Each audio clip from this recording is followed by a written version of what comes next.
Trying to figure out how to invite folks.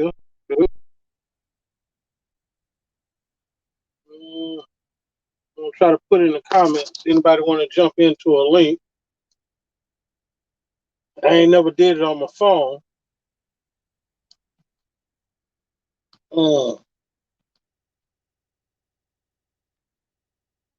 Anyway, what's up, y'all? This is your boy Gangsta G-Way. Trying to do something different. Like I told y'all, we gonna try to do this thing called Ask a Trucker. And pretty much let's just try to make it speak to one subject that people can really get some information from. What's up, Greg? What's going on with you? Let me see if I can put this in the comments real quick. Don't tell nobody, y'all. Let me see.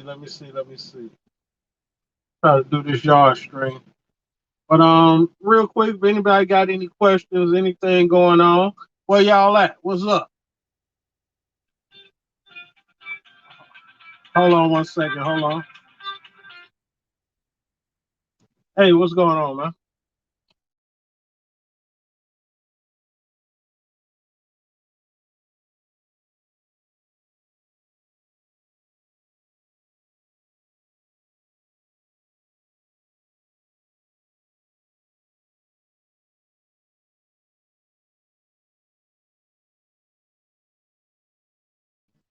Y'all hold on a second. I got a quarter phone call. I'll be with y'all in 1 minute. What's up, Steady?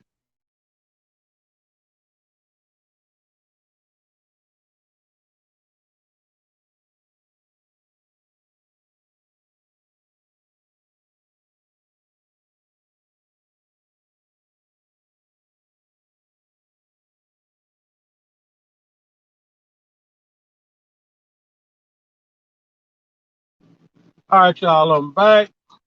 Steady striving. I'm trying to put a balance so I can get some folks in here. Bear with me. Let's see.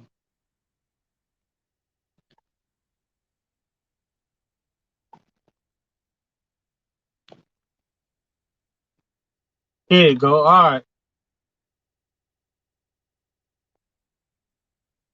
All right. Anybody want to jump in? There go the link. RL, what's up? What's up? What's up? Y'all definitely go check out RL channel. He got a lot of stuff going on. But I just wanted to create a show. I'm gonna try to do a once a week show, y'all. Kind of piggyback off Josh's channel. He's not doing it anymore. I felt there was a lot of jewels getting dropped in that environment. So yeah, just trying to bring that back. Hopefully I can figure out how to bring somebody in here once they do come in. Like I said, I did it on my laptop before. I never did it on my phone. Let me see. All right. But basically, when I first started watching YouTube trucking, I came in, of course, the first person I saw was Trucker Brown, LoSean Parks, Trucker named Jay. Saw people like that, and people came in. All right, here we go. Let's see, add the screen. What's going on? Hey, what's up with you, man? We up, man. We don't sleep. We do not sleep. I hear you. Yeah, I'm out here in California, and I gave this man a call. Wasn't thinking about the time difference, Nah, I'm going through orientation this week because I'm switching over jobs. But that's just so I don't got to be there till 8. Okay, I kind of heard something like that in your video. I just wasn't sure. What made you make that big jump? You just didn't want to travel no more like that? I'm gonna be honest with you. Like, I wasn't gonna leave U.S. Food, but my number one thing for switching was I'm gonna be honest with you. They didn't want to give me a day off to close on my house, and that rubbed me the wrong way. you know. So for I real, hear you. like I hear you. so I hear you. what I did was Hey, it's a company here called Cheney Brothers. They're 5 minutes away from the house, my new house. So I just went. I knew people over there, so I just went over there. okay. Okay, real Got quick, long as experience. I got you on here. This platform gonna be basically to help people out. Like I was saying before, you know, when I first got on Trucker Brown and them, and then the next generation, I'm just gonna guess it was like Calvin and my generation along the way as well as you. And I just want to keep that format going. We got our first question by Greg Fulton. You say he got a buddy looking at a Volvo 2001 Detroit 13. Owner says truck is out of fuel, but the truck got a skip in it. What's wrong? That one I really couldn't answer. Can you take a stab at that one? Truck got a skip in it. Yep. I'll leave that one alone, man. Checking in. What's good, G-Way? Checking in. What's Brandon, up, what's up? Brandon? What's up? Out here Hey, rolling. Brandon, we got a question real quick. Yeah, what's good? A Volvo 2001 Detroit DD13. Nope, Detroit only. He say the Yeah, I truck know got a what I'm skip gonna in it. say. What? He say the truck got a skip in it. What can it be? I don't know, man. Guys just selling guys lemon trucks, man, all day. See, I bought my True, truck as true. the van to where Ma live at, man. But Ma knew the dude that sold me the truck, man. So the truck ain't on limit, you know what I'm saying? See, like he take out his trucks, man. So I got a good deal on my truck, man. 14,000, and then running, no rebuild yet. So it do what they do, man. Oh, okay. True, Yeah. true. Yeah. And Ma, RL. Yo, That area you moved to, so that it was a closer commute for you, right? yeah, yeah, really close. It's really close, man. It's like a Oh, blessing in disguise. You know what I mean? true, true that, That's, true that. that's what it is. Hey, look who we got in the house. We got Show You Right. What's going on, people? How y'all doing? good, what's up, Good, man? good, good. Oh, Good. with that Volvo, with that Yeah, that D13. ball. Yeah. I've been told that the Volvos with the D13 are bad by the injectors. So if the truck is having a hard start and act like it don't want to pull up the hills and stuff, you need to go get them injectors checked out. A lot of times when the trucks skip like that, uh, check your injectors. Sound like Show You ran out. You hear me? Yeah, We you, good? you, you kind of going in and out. Where you at? I'm way up here in Dagon, Pennsylvania.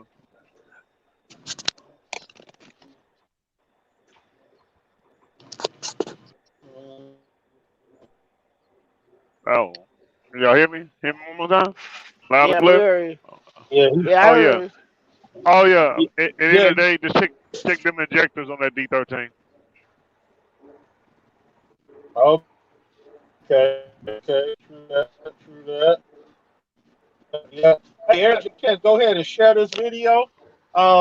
Like I said, I just want to create a forum that we can ask owner operators. Everybody on here pretty much have way more experience than I do. So any questions anybody got, please share them. I'm a former owner operator. RL, real quick. Uh, I'm a former owner operator. you still know what's going on, though. Yeah. I try to keep in the limelight. I try to. What you was True, gonna say though? true. No, I'm just gonna. You can start. Everybody just give a brief synopsis of their experience in the trucking industry. Well, okay, I'll start. My thing is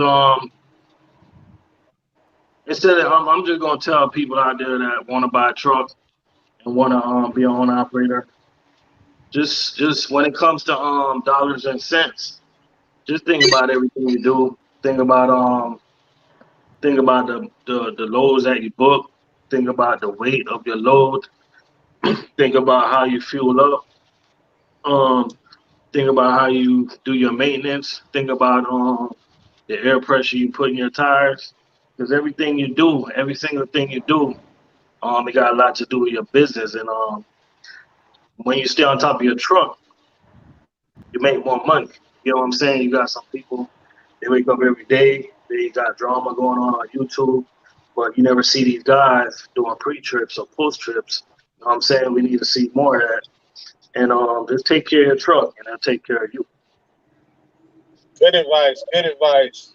What you got for us, Brandon? Well, I've been in the industry since I was 21. Brandon out of there. What about I you, know. Joe? Can you hear me? Can you hear me? I was talking. There you go. There you go. I said I've been in the industry since I was 21. I'm 26 now. I've been an owner operator for 3 years, but I had my authority for 1 year. Used truck is the way to go, but like RLC said, you gotta pay money back, bro. Don't get into rush in this game because drivers out here do they lie to you, bro, about the money. They always talk about gross, but never talk about net. It's a big difference. You know what I'm saying? So you gotta put money up, man. That's all I can say. I mean, and focus on what you're doing and keep focusing. You ain't make it out here, man. Follow your own advice, too. I don't give you leasing a truck, own the truck outright. It is what it is. It is what it is, man. So that's my take. True. Okay, show you up. What's up, Ma? What's going on? What's going on? Hey, everybody know I've been trucking for about 8 years. Been owner operator. I'm not owner operator now, but I just bought me another truck. Um, about 5 years. Um, Main thing in this business, keep your equipment up and save your money. Yep.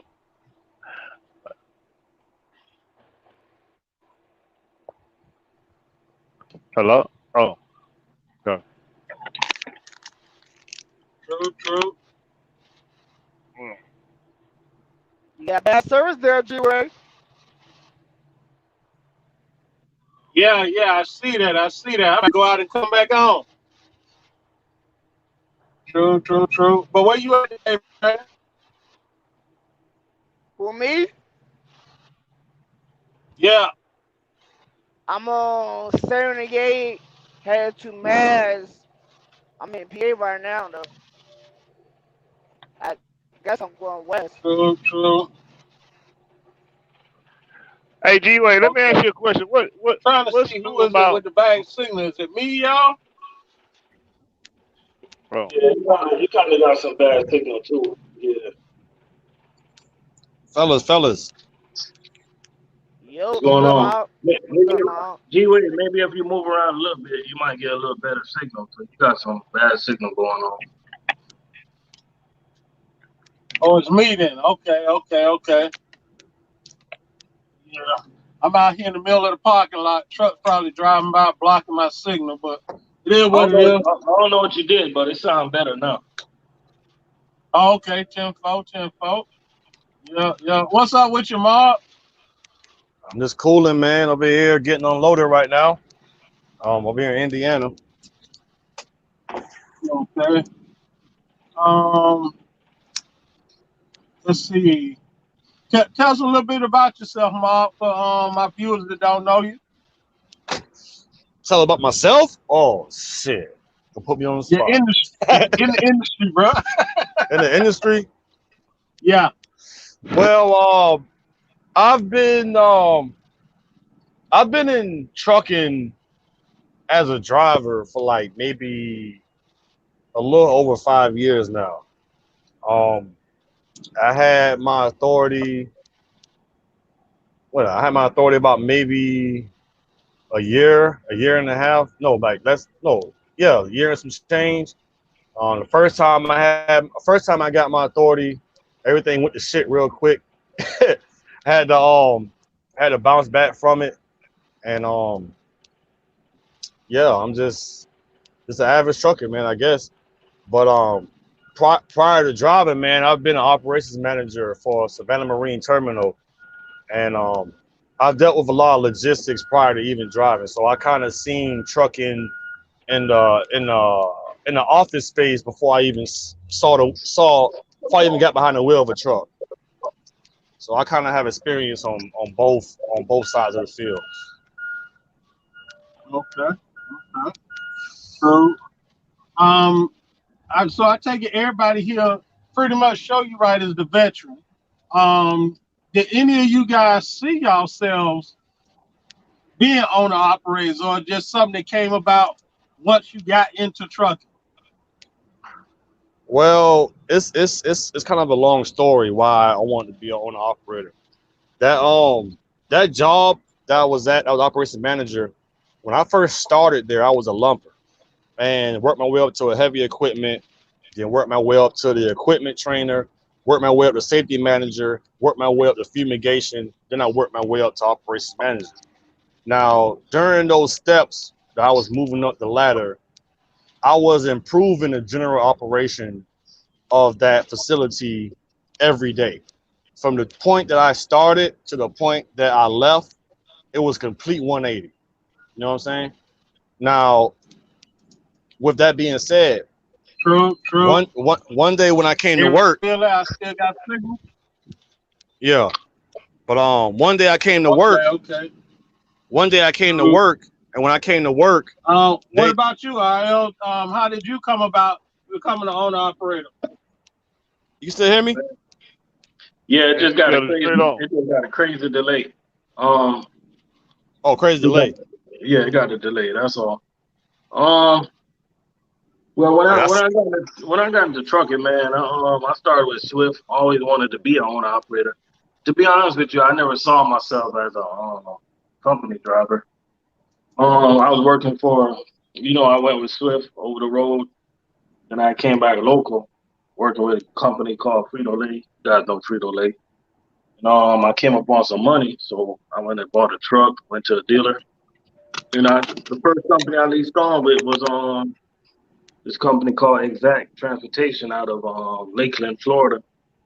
And then after Exact, I leased on with this company called Mag Carriers, MAG. I don't know if you guys see them around. And I never thought I'd be local, man, because I never thought that local truckers, you could make money doing local. Kids started coming around, and I wanted to be home, so I'm home,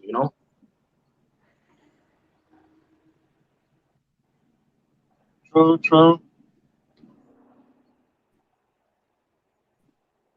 You got a big delay. The only way you can fix that delay is I'll tell you how to fix that delay, right? Brandon, what about Yeah, you got delay, bro. Yeah, you got to come out your own live. You come out your live and come back in. Take yourself out and come back in. You'll fix your delay. Don't end it. Just put yourself off the screen and come back in. You'll fix your delay. I have delay on my side too. No, that's him, bro. Yeah, he I mean, if you got Android, if you got Android, you got delay though. Yeah, all right. But I know, but what made me want to be an owner operator, because my experience at that job, man, I worked myself from the bottom all the way to the third person of the ladder. And the only people that was ahead of me was the CFO and the actual owner. But to work my way up to that point, I came to work one day and they called me to the office and they told me they didn't need me no more. I'm like, what did I do? They said, we didn't do anything, man. We just evolved into a situation where we don't feel like we need your services no more. So they basically just fired me for no reason, laid me off for no reason. Georgia's at will state. So with that being said, but all the hours that I put into that place for 5 fucking years, only thing I got from it was, oh, we appreciate your services, but we don't need you no more. Bye. So that kind of showed me right there, like, after that, I don't ever want to be an employee again. I told myself, if I'm gonna put that much time and effort into something, I'm gonna put it into myself. Because if I put it into somebody else making them millions of dollars, $100,000, whatever, and I'm making chump change off of that, off what he making, what's the point? I'm out to do it for myself. And I feel you, because U.S. Food ain't even want to give me a day off to close on my damn house. I'm like, you guys are crazy. I feel you. Yeah, For real? and that's crazy right there. That's crazy. We got B Smooth in the house. What's up, B Smooth? We got a question again, fellas. What's the best fuel card out there right now? I can't answer that because I use CSD. last stop fuel card. CSD. Yeah, I use XPO Logistics fuel card. It don't give the best discounts, but it improves your business credit. That's the only reason why I went with them. Okay. True that. Brandon, why did you become an owner operator? What was your drive? What was your push? I just started releasing. At least for a couple of years, that allowing them more money. I looked at on operator, like, it wasn't all really like planning for me to become on operator. I just wanted to make money for myself. So I just took a risk, did it. You know, but I did take L's through the whole process. I just started making money, so I got this company called Blue Diamond out of Maine. So it wasn't planned out. I just became one, you know. So it worked out for me, I guess. True. What made you to owner operator, G-Way? Prior to trucking, I ran my own business. I'm an old telephone computer guy. I used to be a phone switch guy. Pretty much right when voice over IP came out, everybody couldn't afford it, so they still had them old phone switches. So I started my own company doing that. And pretty much when that ran dry, my business went downhill. I had to let people go, XYZ, and I had to come up with a plan. I had already had my CDLs back in 2006, but I couldn't go over the road because the judge granted me custody of my kids. So basically, once my company went out of business, it was trucking, and I created a plan. I knew I wanted to become an owner operator coming into the game. I just had to work my way up and get me a truck. That was it. And the way the industry, this is my opinion, y'all chime in on it. The way the industry is designed, if you come in through Swift, Warner, whoever, in my opinion, they don't want you to become an owner operator. You know, No. they throw that lease at you, and don't get me wrong, I don't see nothing wrong with leasing if you lease the correct way. If you lease a truck from the company that you work for, you lease it for the purpose of just learning the business. Because if you leasing the truck for the company you work for, they control how much money you make. They see you about to pay that truck off, they might cut your run. See what I'm saying? It's a dirty game. It's a dirty game. It's another thing about leasing from a company, man, that's a mega carrier like your Swifts, your Warner, stuff like that. When you're leasing a truck from a carrier like that, you got to understand that you are competing with company drivers. You know what I'm saying? If you have a load going 100 miles for $1,200, it's going to make the company more money to send a company driver to get that load versus a lease operator. So that's another way they can control your money, because what you gonna do? You can't take the truck nowhere. You're not even gonna know no loads available, because 9 times out of 10, you're not looking at no load board. You're looking at whatever format they got going on. Either they'll send you like 5 loads at one time, or they'll send you their own personal load board.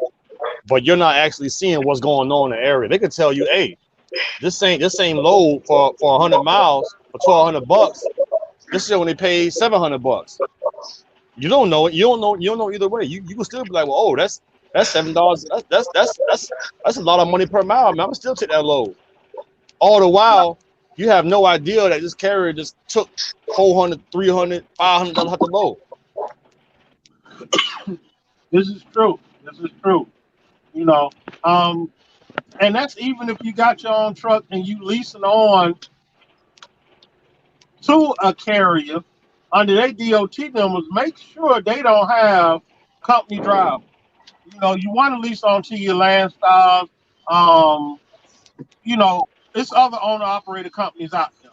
You got Landstar, Mercer, you got River Dog, you got Other company. F2F, Mad carrier. Yeah. Mad Carriers. Hell, fucking, what else I can think of? I don't think I can think off the top of my head. Hell, Oakley, the one that do the dump trailers and stuff. Oh, who else? There's a lot of owner operator companies when I think about it. I just can't name them off the top of my head. Yeah. You definitely. Yeah. That's advice. Go ahead, Show.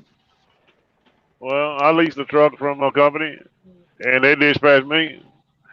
But at the end of the day, it's not a real big company. You know what I'm saying? Like, I can walk up to my dispatcher desk. You know what I'm saying? And look on this computer screen and tell them what I want. You know what I mean? That's the difference between where I'm at and then like being at a Swift. You know what I mean?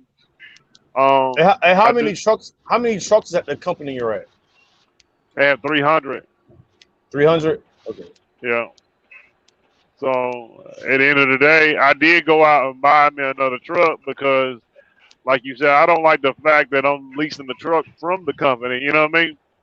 So I went out and bought me a truck Friday, and and we're gonna run it that way. But I am not self-dispatched, but I get what I want. You know what I'm saying? And I get more than what I need to provide to do what I want to do. You know what I'm saying? So it just depends on the company and where you at. Yeah. You know what I mean? Yeah. As far as leasing the truck, you know, before I lease the truck, I'm a flatbedder, so I'm a kind of stoker runner.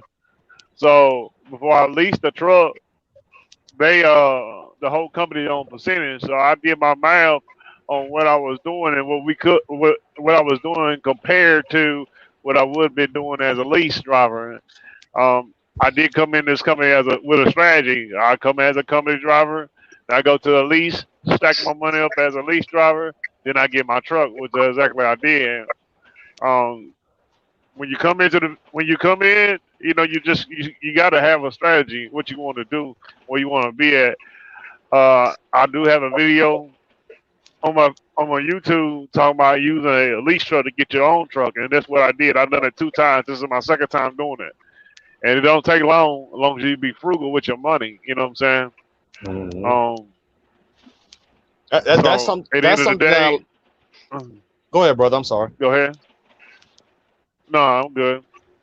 But that's something that a lot of people don't talk about when you're looking at leasing a truck from a company or leasing from a third party or whatever. I mean, to me, it's a tool. It's just a tool or a step that you can use to take yourself to another level. You know what I'm saying?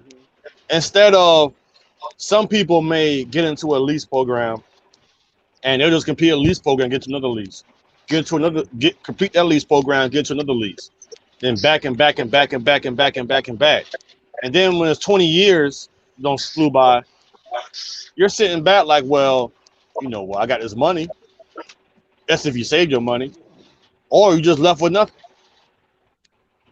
Well, it's simple. When you look at it, it's simple math. Like you're paying more to make more. So if you're gonna be wise with your money, since you're paying more to make money, go ahead and save that money to get your own equipment. Yeah. Right. Yeah. Go ahead, Sean.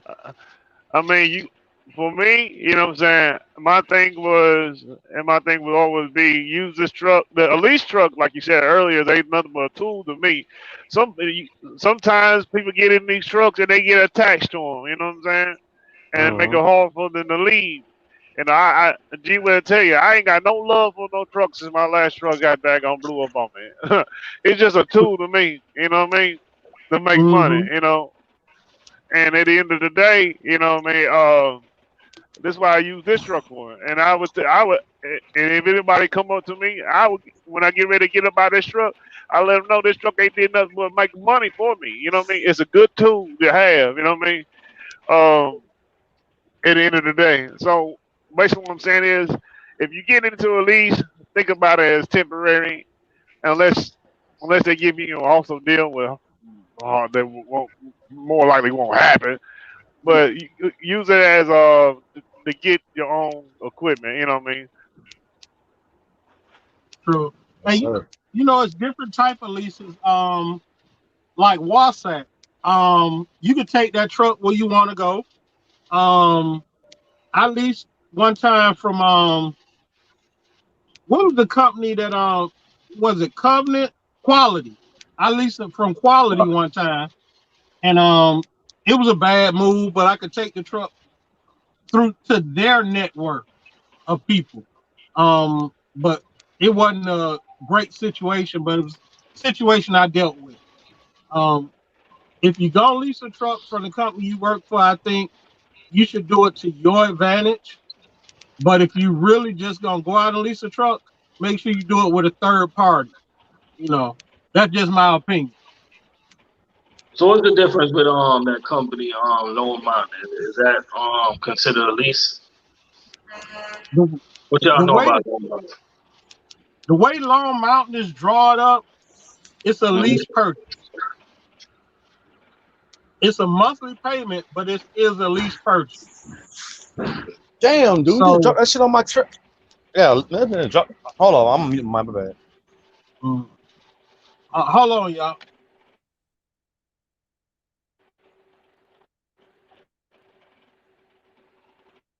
Wow, Yeah, that go man literally just dropped the whole ahead. beam on my trailer, man. What the fuck wrong with him? Yeah, I don't understand why more people don't go to like Lone Mountain or something like that. From my understanding about Lone Mountain, if you're trying to get a truck from them, Hmm. it's rolled up like a lease purchase. All right, they have a set amount of money you want to put down, and they also got to look at your finances, your business plan, so on and so forth. But the thing about Lone Mountain is, if you're trying to get like a used truck, unless you're mechanically inclined or you have a way to get that truck checked out before buying it, Yeah. it's kind of a Russian roulette. You see Yeah, what it's I'm a saying? crapshoot. Yeah. Now, with their new trucks, like their brand new trucks, Yeah. I've done the numbers time and time and time again. It's just like financing from a dealership. You see what I'm saying? The difference between getting I say if you're getting a W900 from now versus MHC. MHC, you already have to have established your business credit. You have to be in business long enough to show that you're capable of taking on this $100,000 truck, which whatever interest rate they might tax onto it. With Home Mountain, if you have what it was like 10,000, 20,000, 20,000, something like that, and your account, your money is your credit. Your money is your credit, and your business plan is your credit. Because somebody can have $50,000 in the bank, it don't mean they got good credit. You know what I'm saying? Somebody could take So, that 50,000 and get a brand new truck from them, and then after you do all the numbers, it's pretty much like financing a truck from a dealership with a 6% interest rate. It's Yeah. kind of the same thing. and Now, the thing about Long Mountain too, it's no early payoff to avoid the interest. But go ahead. but as in like I don't know what happens if like you default on it. I don't know if it goes in your credit or not. That part I don't know. Yeah, it do go on your credit. It do. It So do you go on said your credit. you cannot make early payments with them? That's what you were saying? Um, yeah, the interest is already fixed in. Period. Oh, You damn. know, if you pay that truck off tomorrow, you got to pay the rest of that balance of the original contract. So Damn. so basically it's just like a lease. It's just down to a monthly payment. You know, um, they are a good avenue. Everybody know I got Becky from there. Everybody know how much money I done poured into Becky. But any used truck is a crapshoot to me. You know, I done heard of Mob. You was talking about one down there with Call Me Cooley down there in Savannah today. I done heard about them. Yeah, Um, Meadowbrook. yeah, Arrow truck sales. You know, I done heard horror stories, but I done heard good stories too. Any used truck is a crapshoot. It is. Hmm. I No. remember when there's a YouTuber called Daniel McCarthy when he bought Yeah. that Freightliner from Long Mountain, and he did everything that he was supposed to do. He got oil samples done on it. He got dyno done on it. He had the truck checked from bumper to the fucking lights on the back. Motor still blew up like the first week. Like still blew up. That's crazy. Yeah. Yeah, that's Listen, when funny. you buy, don't do like I did when buying a truck and going to Landstar. Don't have no reserve. You got to have your reserve, man, when you're going to buy a truck. I ain't talking about no $2,000 and $3,000. You need to have some money. You know what I mean? Because Mhm. when I first got mine, I ain't go to Long Mountain nothing like that. But when I first got mine, I needed I needed for me to be comfortable with saying what you need at least 10 to 15 after you pay for the truck if you buy a used truck because you never know what might happen. You know what I mean? Mhm. Depends on how Hey, much money you gonna pour in there. yeah, yeah. I'm glad you said that, show. Hey, I gotta Cause go. I like, got a phone call. I'll be back. all right, man. I'm glad show said something about that.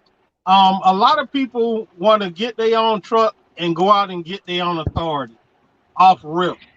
Now I ain't saying it can't be done. Brandon did it. Other guys have done it.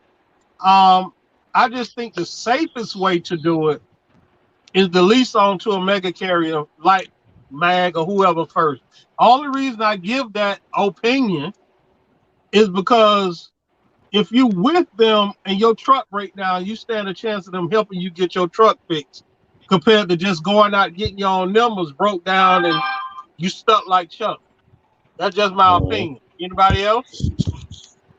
I mean, in my opinion, I feel like before you make that move to buy a truck, I really feel like if you have at least 20,000 or 30,000 in your bank account, I feel like before you even go ahead and think about buying a truck, you need to use that money and invest into something else first. True. This is my opinion because that's what I did. Before I even bought my truck, I invested into my shop first. And the only reason why I say that is because I only been in the industry for 5 years. Look how much look how much guidelines, regulations have happened in the past 5 years. I remember when the ELD mandate first came out. And back when I first started driving, I was hauling in dump and we was on paper logs. Changed our whole operation. You know what I'm saying? Changed the whole operation because we on paper log. You know what we do on paper logs. Everybody know what we do on paper log. But once the ELD came around, it's like, well, look, I'm about to throw this wrench inside your plan and make it harder for you to make money.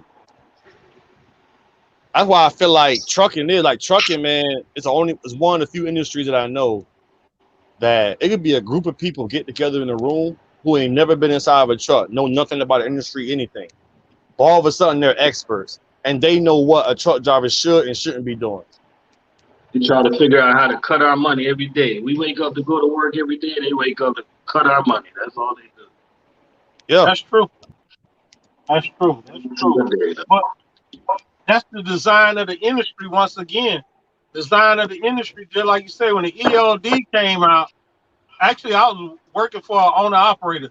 So I was able to get some sleep. So I was happy for that ELD. But to back up a little bit, the ELD made it so the owner operator couldn't do what they was doing, but the mega carriers could run the load this many hours, have somebody else do a drop and hook and keep it moving. So you ask me, the mega carriers are the ones behind those people in the room making all these decisions. Yeah, I believe Warner started that. And you know, Warner is part of the what's the ATA, ATS? What is that group? That group of that represents the trucking industry that U.S. Express and all them CEOs are a part of.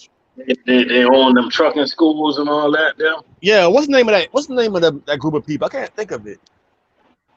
It's ATS or ATI, bro. ATI? Yeah. I think that's The ones that was up at the White House. America Truck Association, bro. Yeah, them. ATA. ATA, okay, yeah. It was something like that. Mm-hmm. Cool. Yeah. Yeah, Warner started the ELD though, man. Yeah. Warner was the first company that started that E-Log crap. And they're part of ATA, as well as US Express, as well as Knight. A lot of those CEOs, man, but they call themselves representing the trucking industry. They represent people like you and me. But none of them can relate. Yeah. IDA represent us, bro. No, they don't. No, they don't, man. No, they don't. They just take our money, man. No, they say they do, but they just take our money, man. Like, when the last time you ever heard the old IDA actually doing something? Stand up for a cause or something. Hell yeah, they blacklisted like an artist in the hip hop industry, man. They can't even go to the White House and talk to whoever they gotta talk to. You got their insurance. Some brokers don't even want to fuck with you. Yeah, that's another crazy thing. That's another crazy thing because they're an A-rated insurance. But if you have your authority and get insurance with them, you can't haul a load for Landstar. Like, really? Why? Yeah. I don't know. Oh, okay. I really don't know. I'm not, man. I heard something to do with they tried to go after Landstar one time.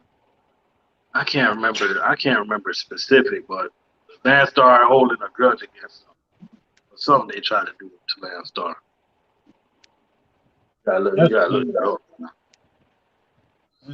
Is it because Landstar's an owner operating company? Is that the reason? Nah, that ain't the reason. Yeah, something. It probably was some business interest that. I gave it to you. I think I gave it to you. I think. Hold on, man. Somebody in the comment section got to know, man. Why Landstar don't mess with OIDA? They tried to go after Landstar about something one time. I can't remember. Who was that guy? It was a guy that went out and went to Washington and put that rally together. What was that guy's name? I can't think of that guy's name. That was he's like a Spanish dude.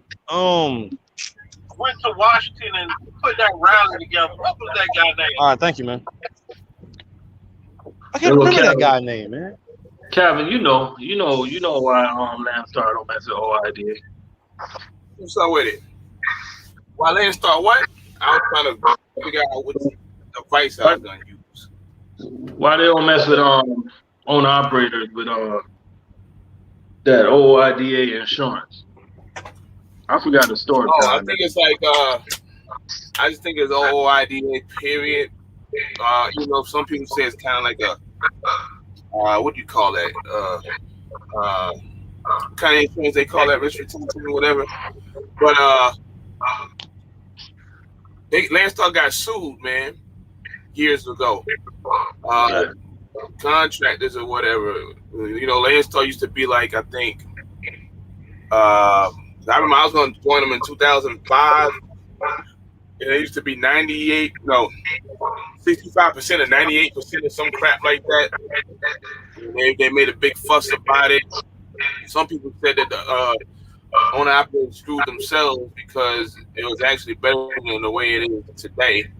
But I think OIDA took them to court and they ended up winning. So I think that's one reason why Landstar is like, don't like OIDA or whatever they call it. At least that's what I was told. But I do know that they did get sued. So mid 2000s, late 2000s. I tell you what they need to do. They need to create a Teamsters just for owner operators. That's what they need to do. Yeah. We need some kind of representation. Like I say, the guy did a little protest down there in Washington. It didn't solve nothing, but at least somebody tried to put something together. Because I just feel owner operators are not being represented enough.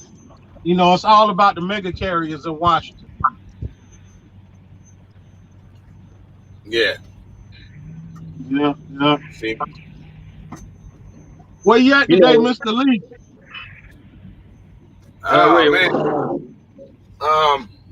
Kentucky.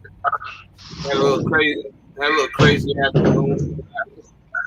I got a phone call earlier trying to get some conversation about something off the top rope. But I think the top rope call is gonna happen here. But other than that, I'm in Kentucky, about to go to Louisiana. Just stay tuned for the top rope special because I got a phone call earlier. So I didn't want to. I want to confirm. I want to confirm some shit before I do it. And then I saw you on. I was like, nah, I'm not even gonna do it because I don't know exactly what is what. So. Man. Somebody about to get the top rope special. Well, y'all be killing me. Y'all be killing me that top rope shit. That's just funny. If I find out whatever the fuck was said earlier on YouTube, somebody getting top rope. That's it. And it's gonna be more than one person doing the top rope. Do it got anything to do with Jay Live feed today? To be continued. Okay, that's all. Don't leave it alone. They getting that Superfly special. They getting the knees and elbows. The Rey Mysterio. But I'll tell you this though. Now it had nothing to do with him. Had nothing to do with him. All I know is I was driving and I got a damn phone call. I thought it was a fucking broker call on my ass. Excuse me. And I was like, who this? You text, I was like, what? But by the time I got to it, it was kind of too late. So we do know the video's private. I think I know who you're talking about. So somebody. Hey, my thing about the whole thing, it's like, Jay broke it down today. This side, that side. The way all this started to me, like back with Casanova, it was just to give out information. Now all this, you can't talk to these people, you can't talk to that people. I'm not understanding that crap. I'm just not. All us here just to help each other out. I done learned so much, from you guys until it's ridiculous. You know what I'm saying? So I don't get that. You can't tell XYZ to talk to such and such. I don't understand that. Hey, that being said, because some people want to be the only. Let me ask all y'all a question, right? So that being said, you think us, when I say us, I mean us, you think we could have ever come together and start like an OIDA or something? Why you think like when it comes to us, it's always such a hard time? It's always like a fight. Everybody trying to show everybody up. You know what I'm saying? Why can't we form an organization to help us? You know what I'm saying? Why is it so hard, man? Why is always got to be a battle? You know what I'm saying? That there is real deep. We can go into that, but I'm just gonna say it like this. I think with us, it's embedded with us. That's sad to say, but that's my opinion. You know, it's always been against this and that. You know, even in the rap game, all these young people coming together, getting money. Two people getting an argument. Now you got a whole East Coast against a whole West Coast. That's crazy. But do you guys notice who always throw the fire on it? Like we be in an argument, and who be putting the fire on it? Yeah, it be the people in the comments that be promoting this crap. Yeah, they want to see it. It was funny, man, because during that live feed with Jade, there was literally people on the live on the chat. I guess they were watching like both lives, and they was like, "Hey, this happened. And he said this. He said that." I'm like, really? That's crazy. Oh, yeah. And I can't tell you how many times. I'm not even real heavy in YouTube, man, but I can't tell you how many times people will call my phone, like, "Hey, Mob, you saw that? You saw that?" Like, no, I didn't see it. No. Like, no, I didn't see it. Why the hell are you telling me about this shit?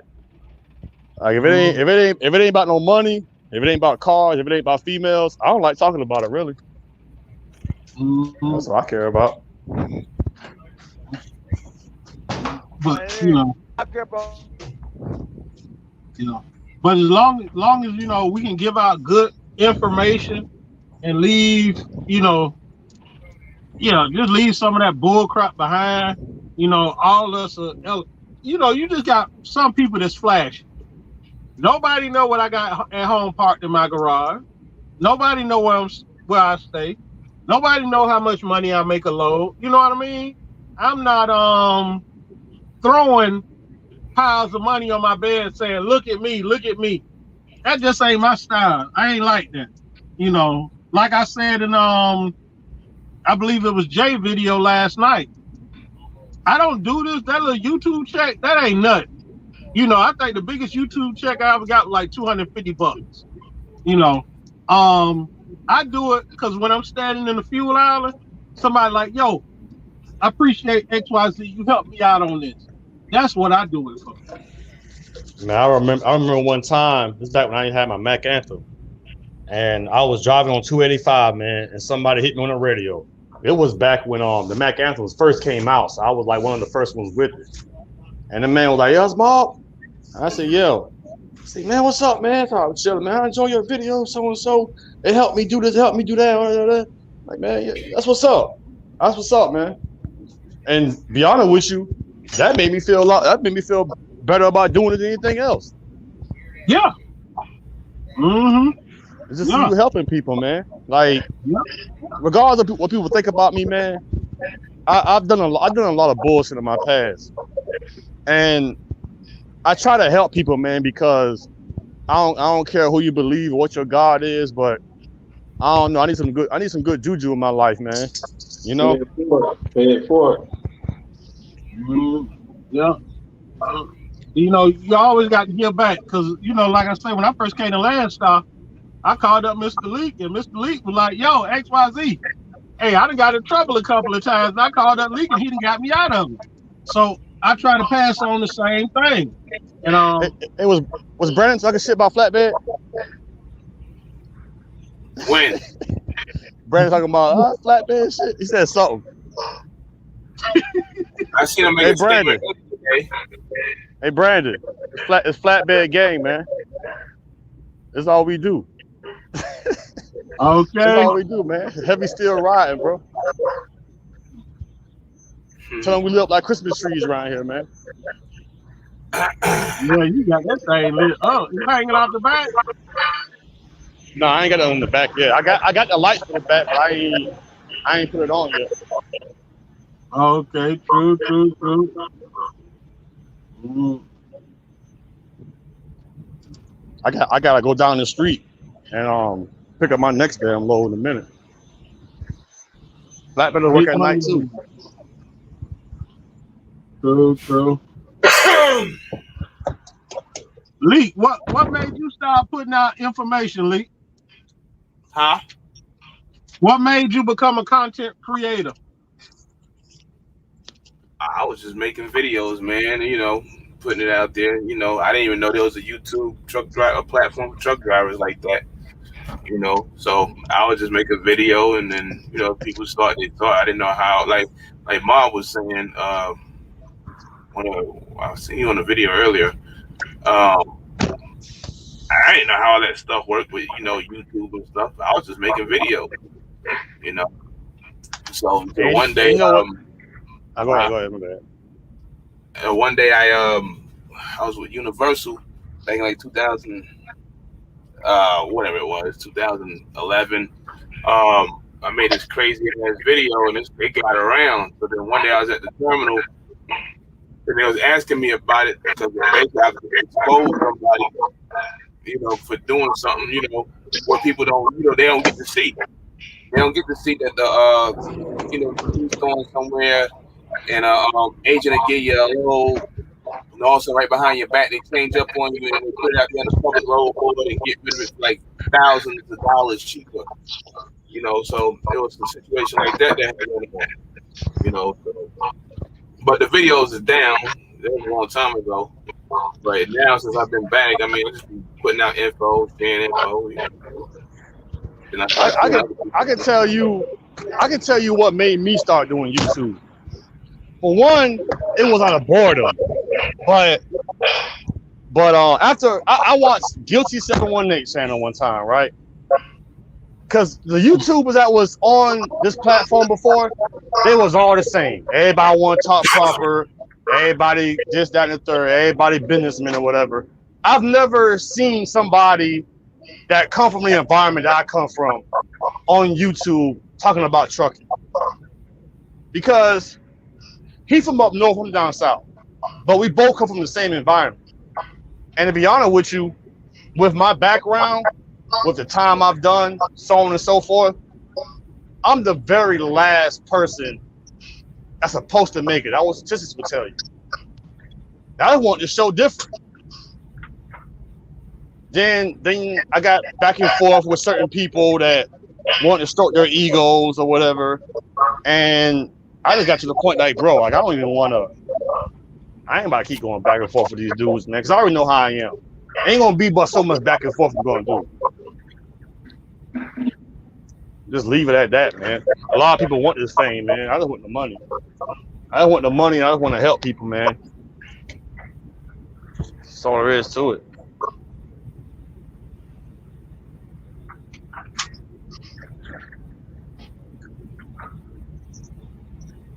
Julie must be gone. But yeah, that's all. I just shared the info. That's it. I didn't even find no one particular truck driver.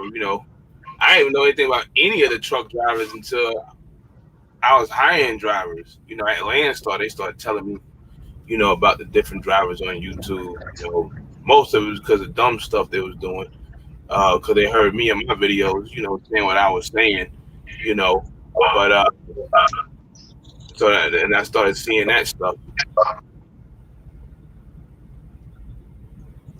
True. Yeah. What made you become a content creator? Man, to be honest with you, I was just messing around with the camera.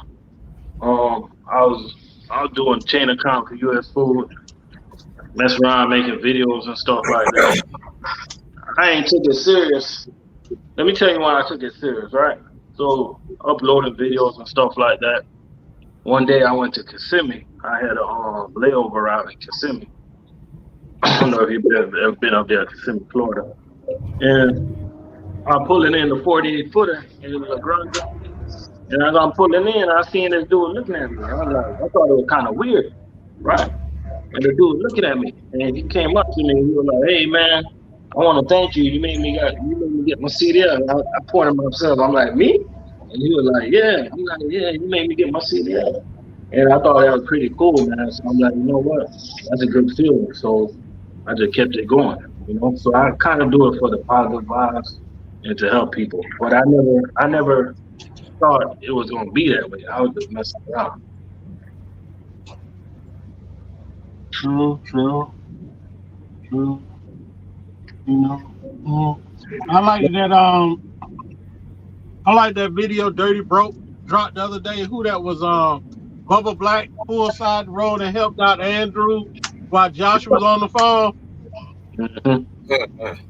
Yeah. Anybody saw that video? Yeah. I saw it in the background. That was supposed to be about, man. Hey, I remember one time I was in Iowa, bro, and it was during a winter storm or whatever. It wasn't like snowing, but it was like kind of like icy on the road.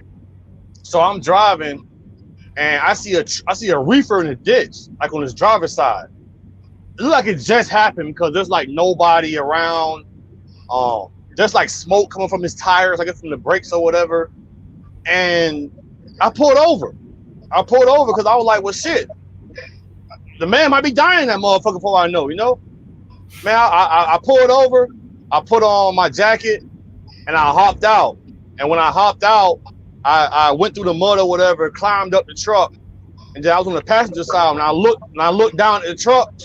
The man was like his seatbelt like wrapped around his neck, bro. The man was like he was like choking in that motherfucker, bro. Damn. So I took my knife. You know the knife, they got that little window break on the end of them. Some knives do.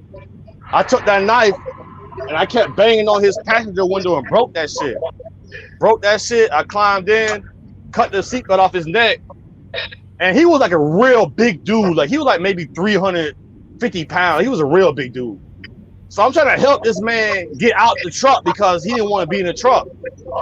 Bro, I caught hell doing it, but we get him getting on the truck. So now we standing on top of the truck, rolled over in the cold. The man jacket is inside the truck, so I gave him my jacket because he's tired, he's winded, and it's just a bad situation, bro. Bro, we stood on top of that truck for at least 45 minutes, bro. No truck stopped to help us. None. The only person that stopped to help us was a guy in the station wagon, and he was a firefighter. He was just getting off work. He happened to drive and saw us and pulled over, and he got on his radio and called for EMS, stuff like that.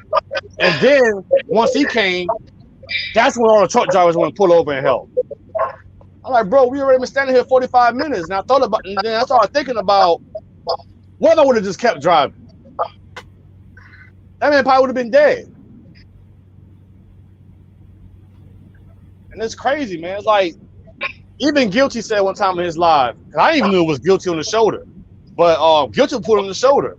Got on the radio, hey, driver, you all right? Yeah, man, I'm good. All right, just gotta make sure you all right. Just to make sure, because you don't know what's going on. That man might be in that motherfucker having a heart attack for all you know. And nobody else cares, bro. Like we gotta start looking out for each other, man. Like it was real shit, man, because nobody else give a damn about us. Yeah, for real. That's true. We definitely gotta start looking out for each other. Real quick, happy birthday to Shape World. Shout out to you. Got to get you on here one day, Shape World. Give a female's perspective on being out here trucking. Calvin, you got a comment here from Norman. What's up? No man. What's up, You no say man? you going down, Lee. Is he in that competition with you, Lee? No, man, that's the guy with the classic, ain't it? Yeah, he land star. Okay, yeah, I watch his videos. Yeah. Okay, I know. I done seen the name. I think I done seen his video. But is he in that competition with you, Lee? What Yeah, competition? he did that joint we were talking about the other day. With Sage. Remember Friday we was talking? You talking about running, and you said you don't put up big numbers or something like that. No, That was Mob, right? Nah. Remember we was talking about Friday when we did that live all day with the 30.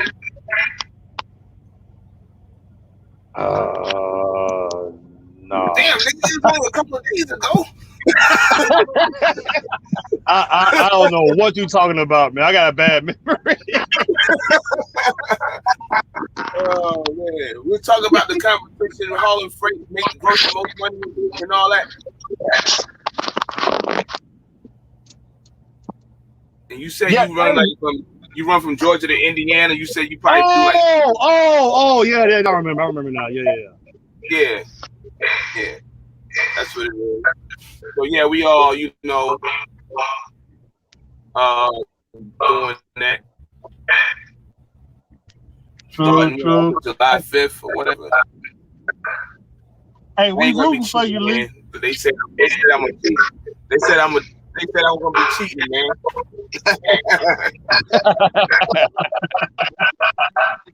Hey, Lee ain't told me that if he doing step back or reaper, he ain't said nothing.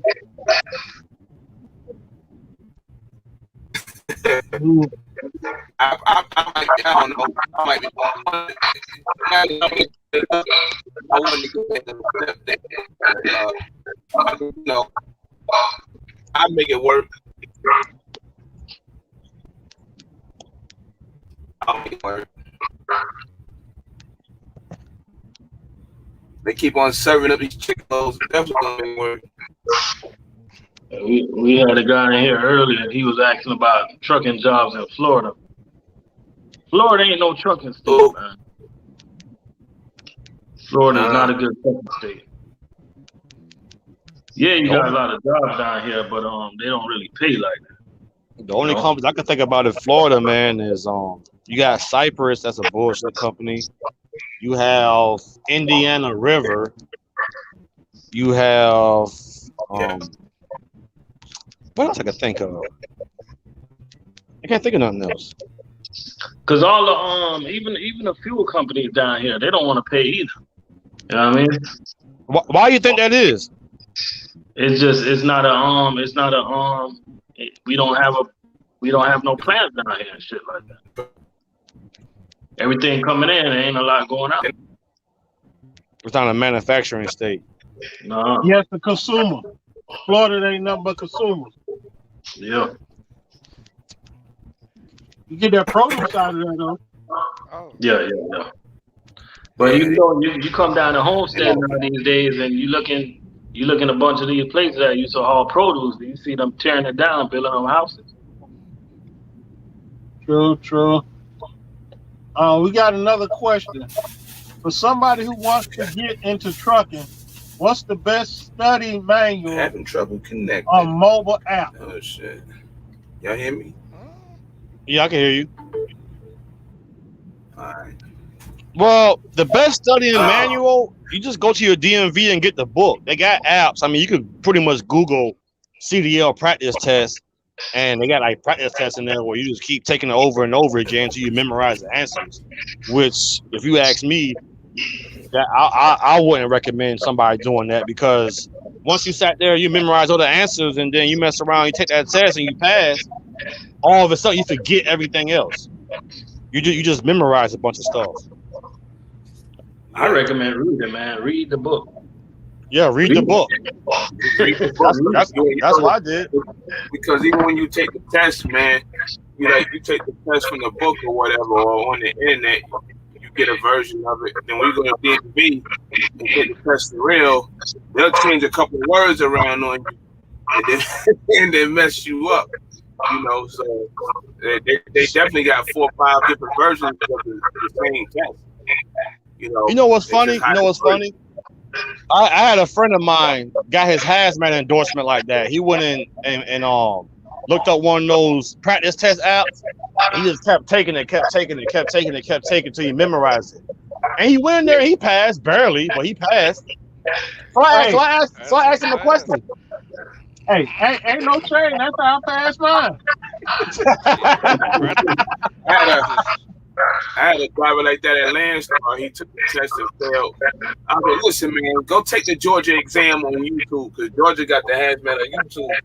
I said, take it like 50 times, man. When you go in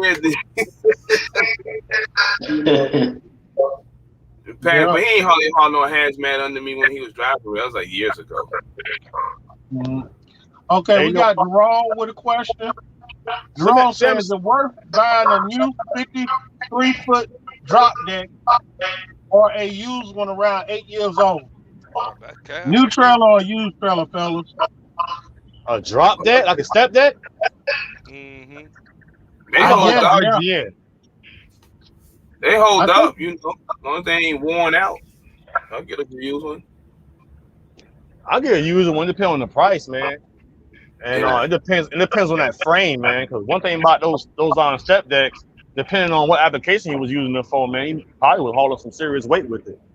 Right. Yeah. Depends if it's worn out. What up, Papa? Yeah. Because some of them be worn out. You gotta check them beams. You know, cross members and stuff. You know. Check the floorboard, make sure, depending if it's a combo or not, if it's not, you know, rocking out.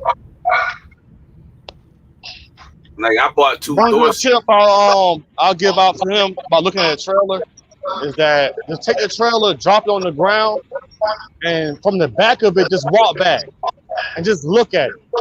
See if it's level. See if it's not leaning to one side. See if the arch is still there. Just look at it. Yeah. Like when I bought them Dorsey trailers, they're not rated like right now or one of them other trailers. So I didn't haul a lot of heavy stuff anyway. So I always haul lightweight stuff, about 30,000. You know, sometimes 40,000 and under. So the Dorsey did what it did for me. Now if I want, you know, to always haul some heavy stuff, coils or whatever. You know, I would have bought a Benson or whatever. You know, out there. It has the right application, but Dorsey got me by, so that's what I got. Make sure you buy one. All right, you buy one. Look under there, because the Dorseys, I don't know what they got on them now, but the 19 models, I think, too many lines crossing around under there. You're like some kid just made it up under there, you know. But other manufacturers got clean, you know, setups. You know, they'll just have lines running straight down the tail, and a couple of them crossing over. Dorsey 19 models, they just had too many lines, like crisscrossing, lost in the sauce. It was like, damn, the valves all over the place. So that's the only thing I don't like about the trailers I got. True. What's up with you, crazy Bubba? Shit, nothing. Looking My at bad, the interstate. man. This man right here, man. This man gonna call me on the phone, get his phone number, or call me. This dude got one of those damn telemarketer numbers. like, you know, 888. See, this where I live at, man. Can you see? I stay up. Dude, this is my crib. See? Where you at though? Oh yeah, Dallas. Dallas, yeah. This where I live. I live high. I don't get high. I live high.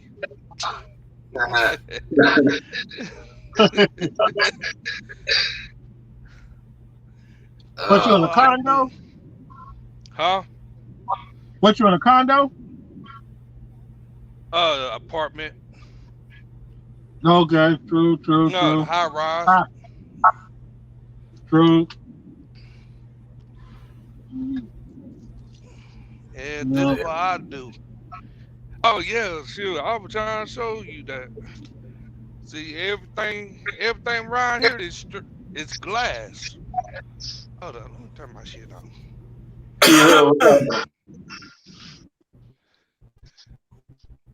See all this. Jump in here. Man, you know TFV jump in. Hold up, let me fix all this. I'll let y'all see.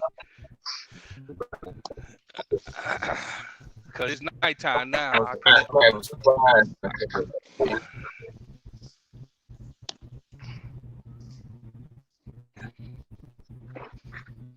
Hmm. 2007, 379 Peterbilt, C15. 15,000 miles on a platinum rebuild in hand. $115,000. People disappearing, people appearing. Nope. Won't catch me doing All that. right, y'all. We got 26 people in the building. 20. Anybody got any questions? Like I say, ask a trucker. Anybody got any questions? T Hill, why don't you jump in? Well, you put T Hill in there. T Hill gonna get Appreciate that, everybody Brandon. trained up.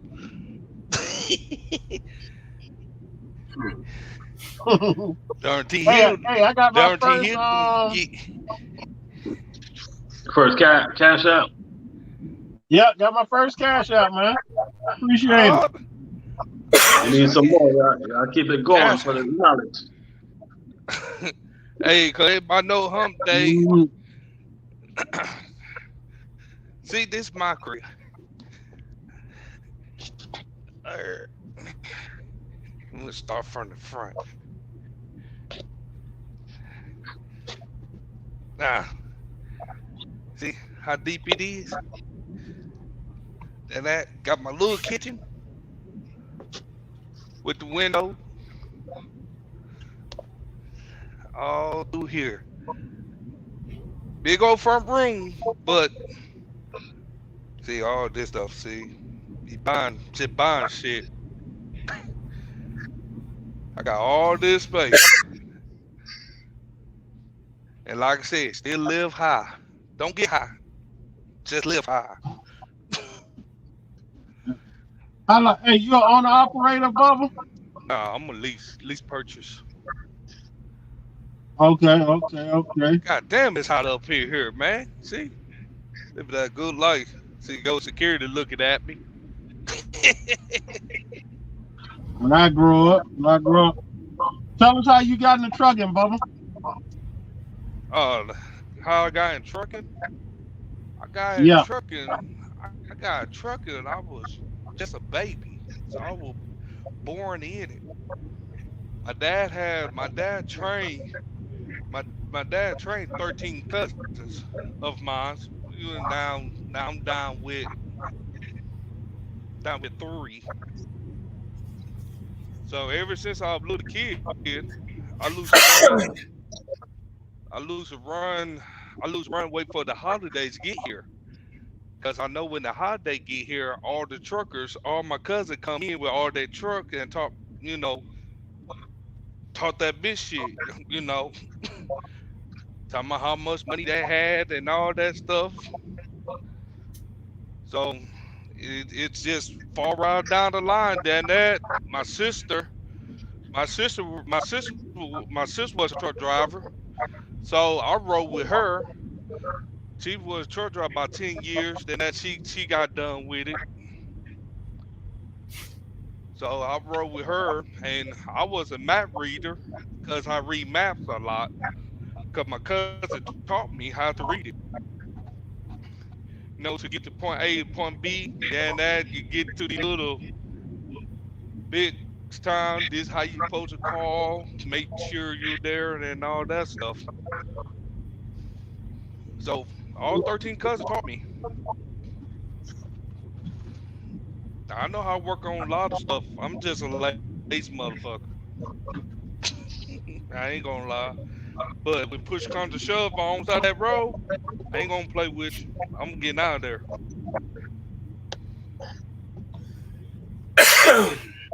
Cool. Who you leased on to?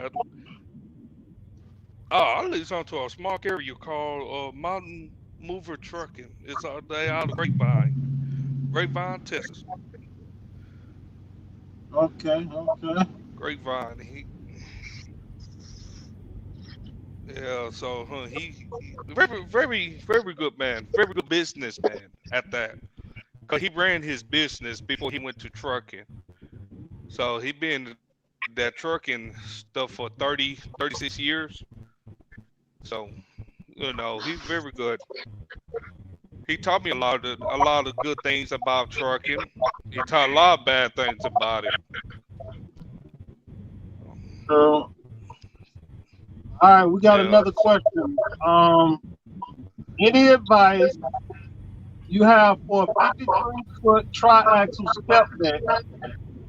Since October, I am failing to make above 6,000 a week. Used to make more at Landstar on Hot Shot setup. Need help. You need to talk to some agents, bro. I would like You got a triaxle step and you ain't making $6K a week. You not grossing $6,000. shoot, what Calvin, kind of what you truck got you to say got? about that? Either that or get a reefer. Huh? What kind of truck? I mean, Say what what now? kind of truck you got? Who? Calvin, what The kind of truck you got?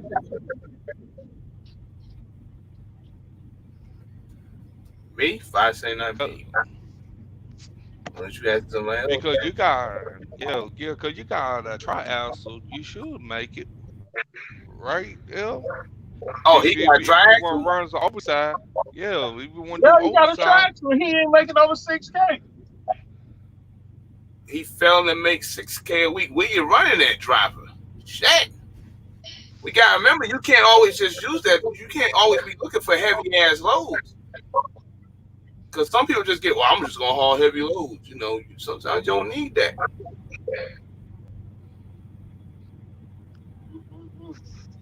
But you gotta watch out for people now the way they do, you know. But where you running You say at? you got, what you running at, Chef? You say you got a 2013 Cascadia, and I hope it's deleted. That should be a pretty good strong engine to pull what you need to pull, but I'm not understanding why you're not grossing. You just need to come out that area. Get to the Midwest somewhere. You hope it had surgery or got sniped.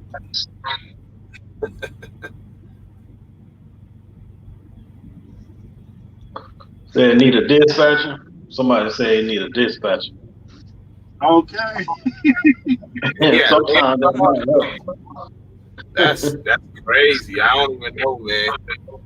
I know plenty of people with triaxles. I mean, they don't use them all, extra all the time. Yeah, that's crazy. Some people do need a dispatcher for real, because they a lot of people think they know what they're doing, man, but they just need that help. Pay a little bit extra money, you probably end up making more money. Yeah, that's true. That's true. That's actually a good advice. 2X drip. Yeah.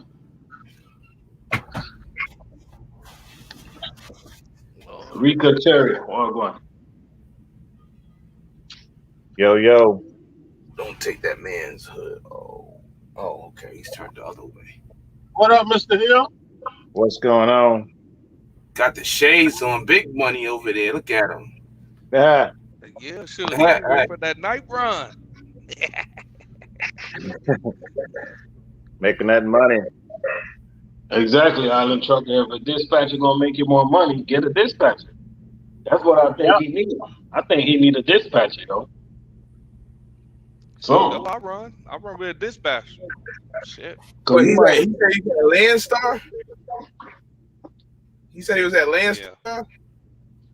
I think he left Landstar. Oh. Mm-hmm. Where'd he go? I don't know. What, you running your own numbers now, Chef? Hey, while we wait, if he got his own numbers like that, he probably is gonna have a hard time. You know? Yeah. But then again, how many years I think things for step deck started coming back around in flatbeds recently, so from what I'm hearing. So yeah, he need a dispatcher. Anybody can help him. He's willing to get a dispatcher. Based on Alabama. Yeah, he out of Mobile. Man, go at the Tuscaloosa. You got that triaxle. Man, there's so much steel moving in that Alabama area. You can make money over there, man. Yeah, you can run from it. You can run from the mid. All you gotta do is stay in the Midwest, man. Yeah.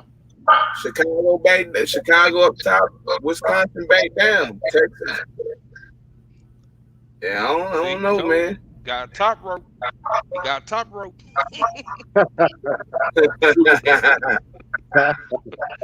Got top rope. Mr. Hill, Yes, Mr. sir. Hill, why don't you tell us about your trucking career real quick? Oh man, it's a constant everyday fight, brothers. Um, when I got my authority, but I got it because I had bought me a truck back in 2017, and I was gonna lease on with Mercer, and my boss didn't want to answer the phone so they could verify my employment. So when I called the recruiter, the lady was like, "Yeah, we can't verify your employment." I was like, "What?" She was like, "Yeah, nobody's answering the phone." So I was like, "Well, y'all just can't run my driver's license and my background?" And she was like, "Nah, we gotta verify your employment." So I was kind of stuck in a rock and a hard place because it was my first time dealing with the trucking industry from the owner side. So I wind up spending like an additional $3,000. It's like 2,500 or 2,200 bucks, and then the rest was the other thing, the 2,290, the insurance, and so that's how I got my foot in the door, and it was a constant struggle, just trying to figure out what lane I wanted to run, where I wanted to go, and I wound up never going anywhere far. It was just like I seen loads on the load board that were paying like $800-900 to go like 100 miles, and I was like, why would I take a load that's paying 15 to go all the way down to Florida or all the way down to? Cause I'm out of Ohio, like all the way, 4 or 5 states over. So I just started doing short runs, and I was winding up doing like 2 or 3 short runs in a day. And so I just started doing those. And once you start going to these shippers and receivers, it only take you like 2 to 3 weeks, and then you just start going back. You see the same run over and over on the load board, and you'll start seeing like a pattern. You'll see multiple loads by different brokers on the load board. Now you just start working them to make sure that they kind of can give you what you want. If one don't give you what you want, you just hang up, call the next one. True. So how long you had your own numbers now? Since then, since 2017. Okay. Do that. Man, we call T Hill the one-hit wonder. Get that load and go back home quickly. Crazy brother, you don't know it, Nah, but man, you right there. Him and X. Yeah. X drive to the mailbox. Yeah, they're just stacking up the money. That's all. Yeah. Damn.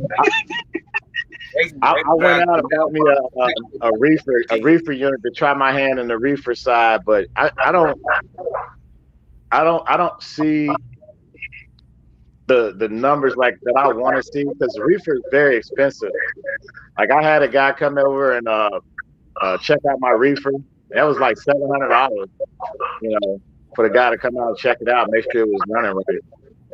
So whenever I start my reefer up, you got to pretty much turn it on an hour before your piping time, get it cooled down, and then you're going to be pretty much running it probably 3 to 4 hours past your drop. So you want to make sure that you cover that in your price.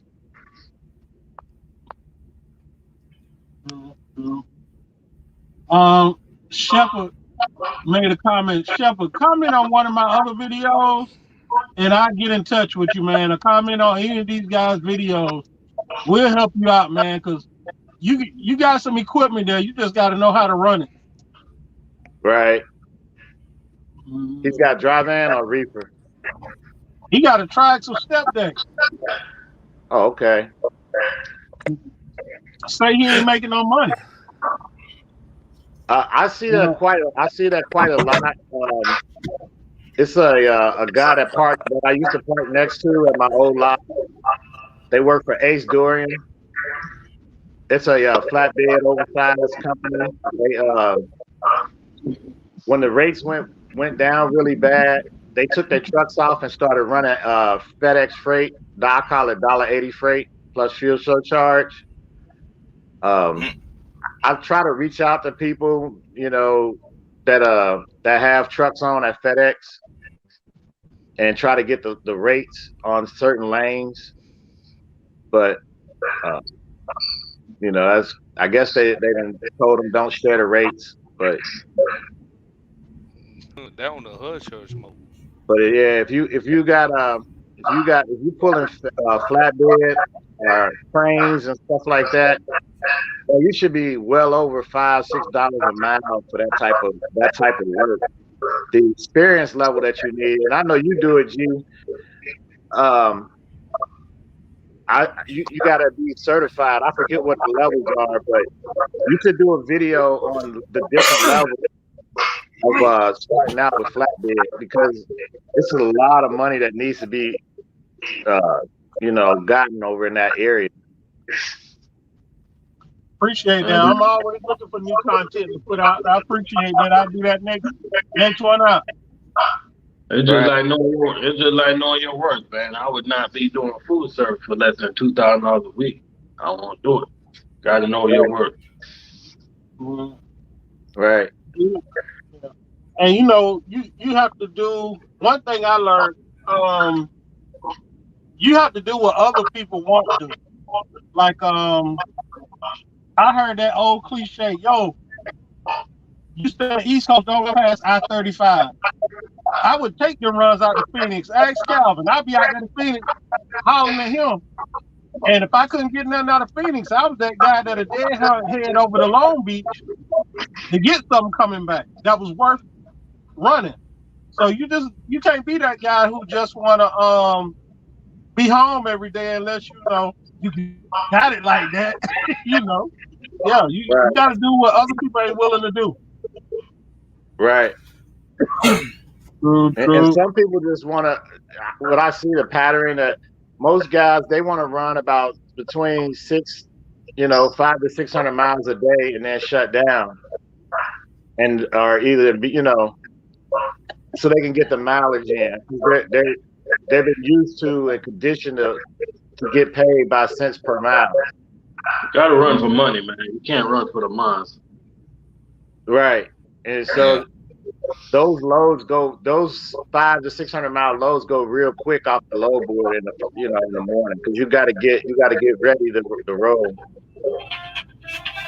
Yeah. So, yeah. You got to stretch them legs out. Right. I hope this ain't a top rope call. Let us listen. Also, I call it the PO fiasco. It's called a purchase order. When you go to some of these places, if you have multiple POs, the brokers may only set an appointment time for one of them. I assume they'll get to me. This is a nugget for the guys that look at their appointment time. If you go in the office and you give them, another PO, it might not be set. It might not have a set appointment time. So if you can get there early enough and give them that PO that doesn't have the appointment, they might take you early. Yeah, I will. All right. But you got to let them know, like, hey, I got multiple POs. I didn't want to be late. And just tell them, say, hey, I don't want to be late. I noticed this one is set for 9 o'clock tonight. It's 4 o'clock in the afternoon, but I have multiple POs. I didn't want to be late. And then they'll more than likely they might take you early. Always depends. Always depends. Right. TYR, If you do, I'm grossing $12K weekly here at Landstar, hauling no less than $4 a mile. No, That's we good. ain't. No, That's that's good right there. good. You stay there and make all the money because it's gonna be real tough to make that, even with your own numbers. Because No, we you ain't. got He ain't getting no 12 grand. the 65. moon, the stars, everything got to line up right to make revenue like that. Whatever lane you running, stay in that lane. It's a good Hey, you time to got- go there. I mean, it's a good time across the board. I've seen a lot of people that was on Facebook and groups. They talk a lot of mess, and all of a sudden they the top praises at Landstar now. It wasn't even at Landstar. It was at like 20 different companies that had something to say. But now, oh boy, they all over the place. And they can't stop talking, man. But yeah, it's a good time for everybody, man. Landstar got the Lowe's though. Landstar got so many things on Lowe's right now. They got outside carriers more than ever. I see pulling their trailers running around. Seen two I of tried them to today. pull Landstar. I tried to pull Landstar freight a while back, man, but they were so cheap. I tell you what, I get emails every day. That JRG agency, man, they got freight to the moon. I don't care what the equipment is. They got freight to the moon. They email me talking about running from Arizona to Texas, Texas to Arizona, California. Most of it's van, so but they got it. I ain't hauled the Landstar load yet though. Got a couple of calls from them. Okay, Yeah. Kevin Burnett, been out of the games for 13 years, ready to get back into it. Going through a third party to get my CDLs back. What paid company to go with? Swift. I couldn't tell you that. I always tell people man, you gotta to go go back. with a trucking You gotta company go that back to fit the their lifestyle. Go with a trucking Go ahead, company Calvin. that's close to your house. Wherever you live at, there's a trucking company that's right where you stay at. And don't go way across the country to go to a trucking company, because Cause you get when you fired, get it's set up over. and you ready to go home, best believe whoever you work for, they're gonna want that truck back to their yard.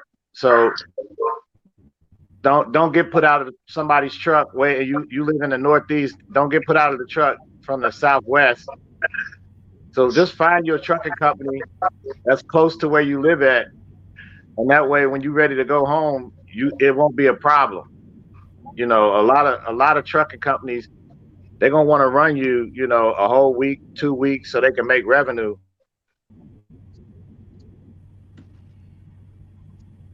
So I would look for a place that's close to the crib, and they pretty much all competitive. They gonna all pay $1,500 a week. If they ain't paying that, just keep looking. Okay. Let's see. What A+ talking about, bro? The Lowe's. Where the Lowe's at? Looking for power only special. What they I looking can't at? answer that. One of y'all got to get that one. What they say? Nah, A+ auto. Say where the Bunch of Lowe's at? tape. On the low boy. North I Star tell is for you. power only Lowe's. All right. California. Where the Amazon people at? We ain't been hearing no Amazon videos lately in the YouTube space. Where they at? Because I ain't been seeing no good Amazon loads. It Amazon ain't and Christmas time no more. It's not Christmas time no more. But they was making videos after videos on how to run the relay board and all that. I want to see where they at right now. Hey, where the Uber people at? That's what happens when them short term. See, that's what people they was always doing that, and that's what happens when them short term contracts. They don't tell you that the little 6-week contracts. That's what they run. I'm making $10,000. Yes, it's short term contract. You got Right. to find another. Amazon is giving you $700 to keep your truck all day. $700 a day. They're gonna run your truck 380 miles to 420 miles a day, and they're gonna give you fuel surcharge. So yeah, you might make $800. But you're gonna go about 5 to 6 stops a day. Day rating them. That's gonna be your pretty much your day rate is $730. Tragic. I thought Now, Uber. Black What happened with them? Black Market know how to move it. He be doing it with them, and he be messing with their boy or whatever. But but yeah, they don't because all those short term 15-week contracts. Where they at? They gone. And, I mean, there's still some out there, but but that's all you saw for a while. They had a little run, and that's it. And the bad part is, if you ain't got no trailer, you out of luck. Looking at a tanker or flatbed. Yeah, I see a lot of that.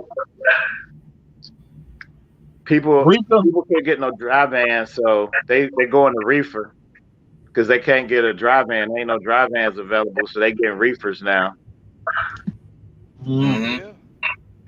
Okay, Rika got a question. I'm looking at tanker flatbed for my next move. Thinking flatbed though, the company I'm looking at, money better than where I'm at. Just by going to orientation and training, even cent per mile. Honestly, flatbed is cool. Step bag, I like open platform, but I think long term, tanker will be your best bet. Yeah, I say long term. I say tanker too. But tanker, you're gonna have more options, and if you get tired of the road, you're gonna have options of being home. So I say tanker also. Yeah, I say tanker too. Less competition. Oh yeah. yes, very less. You gonna do the same spot like then every time, so you gonna know it with the tanker. Mm-hmm. And like Dirty say, if you're gonna do gas or something like that, make sure you do it with a company that has their own stores and stuff. Yeah. Not saying that all of them with their own stores, gonna pay great, but Shoot, I tell you to go ahead and fill out the application for Loves. Yeah, they said they're desperate for drivers. Oh yeah. They're hiring them in Arizona. Dirty try to convince me to let everybody drive the truck and go drive for Loves. Pilot pays good also. I see them their ads before. They pay pretty good. Yeah. Mm-hmm. Yeah, but they get up 4 days in the morning. I think Dirty drive all night, but some of them places want you to be to work 2 a.m., 3 a.m. I'm sorry. He start midnight. He going about midnight? 1 year. Yeah. Mm-hmm. He don't be driving a lot though. He be out there, but I think he do about 200 miles a night or something. I don't know, something like that. Could be wrong. He's sleeping up now. He get up about 11. Yeah, he a night rider. Yeah. He be rolling. Yeah. Okay, JB Hunt got a lot of power only loads. Island Trucker, I guess, telling the other driver. Kevin Bennett says Charlotte, North Carolina. Rika came back to say thanks, fellas. She just got to find out what she like to do. JB Hunt, we just did a JB Hunt load. Hey, I just stole me a JB Hunt driver. That's where my other truck. Oh, hell no. Give him back. Give him back. Give him back. Did you just hear me the other day? So I will never hire a JB Hunt driver. Yeah. How's it going, man? All right. Got you right over here. It's gonna be door 9. Door 9. All right. We'll go back to the back and lock your padlock. Open your doors before you get in. If you will, disconnect from the trailer after you get in there. All right. You gonna open the door? I ain't gonna open Oh, it. all right. Whenever you're ready, I give you $1. I can do that for you.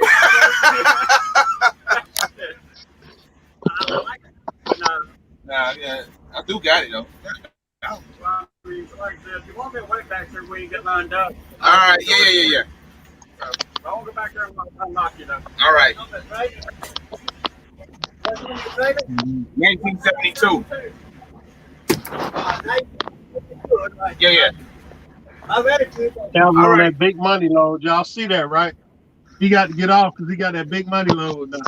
Oh yeah. So I pay you $1 to open my trailer. I said, all right. God, Marty. RPA, exit now. All right, y'all better get y'all questions in while you got these owner operators up here. All this trucking experience. I'm gonna let it go for about another 15 minutes. That'll be my 2-hour mark. Real quick, I appreciate all y'all coming in. I'm gonna try to do this once a week. So I appreciate if y'all jump on too.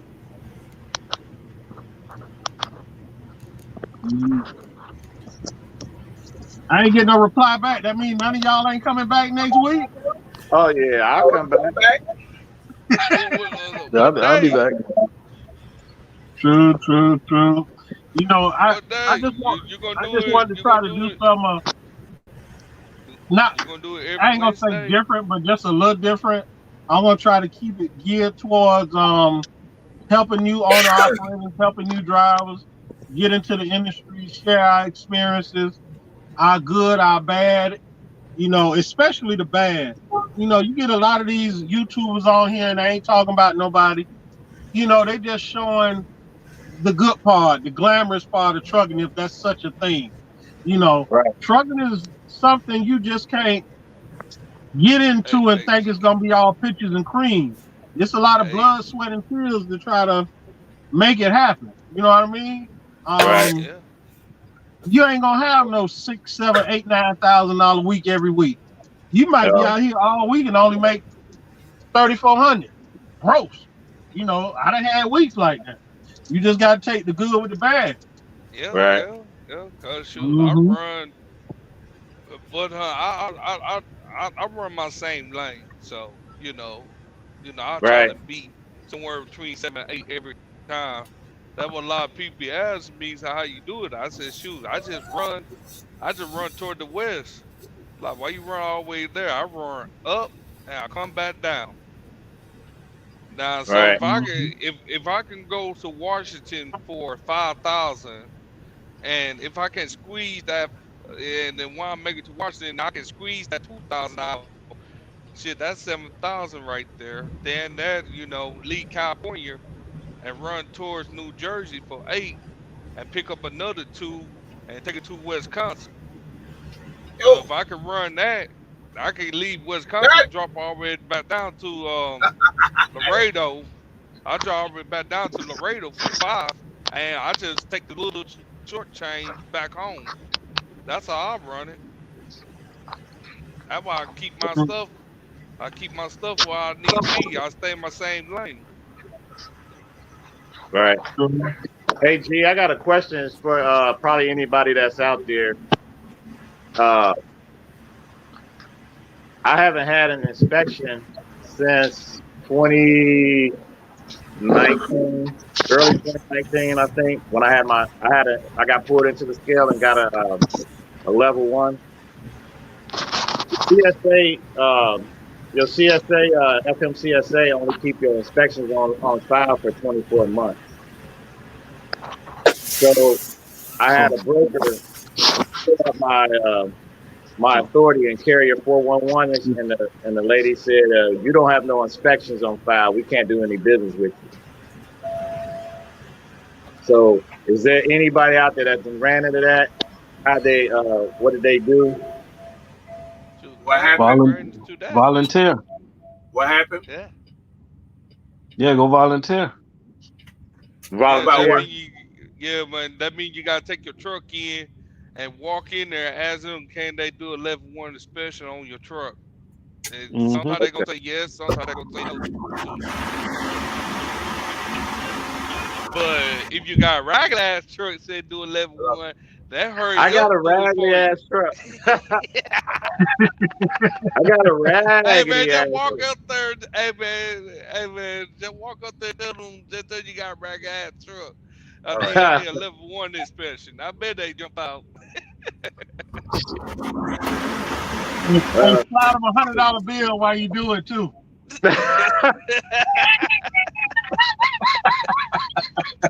Oh man. No, but I just want to know if anybody had that problem. What did they do? But yo, but yeah, though, T Hill, that's how you're gonna get your inspection going, because these brokers now, man, they want to see your truck in tip top shape. If they see you got a level 1 inspection on it, that's how they gonna determine to how Yeah, much but they my pay you and all that. my thing was this: when COVID hit, I got pulled into the scale, and the guy basically told me to fix whatever the problem it was that he saw. I think I had a brake chamber that was loose, and he told me I could just fix it and leave. And he wasn't coming out. He wasn't coming out of that booth to come, talk to me. So now that COVID is saying over with, now they might come out now, but they wasn't coming out of that booth. I don't know if y'all realized that. The only time they was coming out was during the Blitz week. I was doing that reefer. I was in that reefer game, man. That John killed me. All that darn exempt. Oh man, Yeah. you can run another 4 hours. No, I need Right. to sleep another 4 hours. So What time that's I why I need to was run? tripping when the lady said that. I was like, "What? Like we just coming out of a pandemic, and you telling me you can't work with me because I don't have any inspections showing up on Carrier 411?" Yeah, I had some of them tell me that the other day. Said you need a year. No, you need 6 months and 1 inspection. I was like, well, hell, shit. They ain't pulling me in. Right. So for anybody that's out there that think about getting their authority, you need to be able to understand what other things you're gonna have are going against you. If you're trying to come out here and just run and pick freight, you need to have a relationship established with a broker that can get you the loads that you need. Because other than that, some of these brokers aren't gonna, they're not gonna want to work with you. Yeah, they definitely would have, probably 8 months ago, whatever, like while I was sitting at the house, I was just sitting there filling out carrier packets all day. Brokers that was needing trucks, even though I wasn't running, they let me on. I'm still getting some that's let me on, even though I'm pushing that threshold of the 6 months anyway. But some of them still want the year, some of them still want the 6 months plus the inspection. The closest I came to the inspection was 2 times. I mean, they walked outside, they looked at the truck. I guess they was looking to see if one of the chicken lights is out or something. They said, "Get out of here, man." They ain't even do nothing to me, Right. So they weren't coming out that booth. I can't leave. That's man, let him go. Just let him go. I knocked on the door and my man was like, "Can I help you?" I was like, "I'm thinking, can you open that door? I come in." So what you need? I was like, I need to find out what's going on. He was like, "Nah, you go ahead and fix that brake chamber, and you can get on out of here." So he wasn't even trying to open up the door. He didn't want to have nothing to do with anybody. We just had an incident. We had an incident on 55 in Missouri a couple weeks ago where the trailer went across the scale and they had the speed bump on the scale, or right before the scale, and boom, one of the airbags on the trailer blew out, like right at the scale. He was like, "I ain't gonna shut you down, but you're gonna get shut down, but we ain't gonna shut you down. So he said, you're gonna have to get somebody out here to come fix it. So I sent somebody out there to fix it real quick. Took a couple of hours, $500 or whatever it was. Man, but that John is stupid though, man. If the DOT, man, you go to the scale and just for a freak, you go in the scale and your damn tire blew. They know they want to give you a ticket. Like, what the hell? Like, for real. Yeah, man, I was glad they didn't, pull that on us, But yeah, he let us send somebody out there to get it fixed. So Loves came through and got it done. Carruthersville up there in Missouri, as soon as you come up 55. So Ain't it funny how the truck industry is set up? Like that first year that you come in, it's called a slavery year. Pretty much got to put up with whatever until you get a year better under your belt. And then once you make it to that next level, getting your own numbers, they try to make it hard for you again. Ain't that funny how it's set up? You're right. It's like that. Yeah. Hey, man, it's so hard to go try and get your tags. Shit. Oh yeah, when you get out here though, I got hit in the face a couple times by brokers and stuff. Try to book a load. Oh man, you only got 4 months. Click. The disrespect. Like I couldn't even get a word off on them. Like I was like, all right, I got you. Don't worry about it. I'll top rope you later. They're gonna need you one day. You'll see me again. But it is what it is, man. So but as far as me, doing it, I mean I'm doing pretty good since the departure. Yeah. But from the outside looking in, looked like you had a smooth transition though. Yeah, I did. Because that's been a plan for a long time. So it's just that when was I going to do it? I was going to do it the year before. And then the driver kind of screwed up my whole plan because I was killing them pulling Amazon vans, them deliveries. And I got burnt there. I was supposed to rock that all the way out until right when they shut, when COVID went crazy. So then COVID came, so I knew I wasn't doing nothing. So you weren't doing I nothing did before. anything. I've been burnt. Huh? I thought you weren't doing nothing before.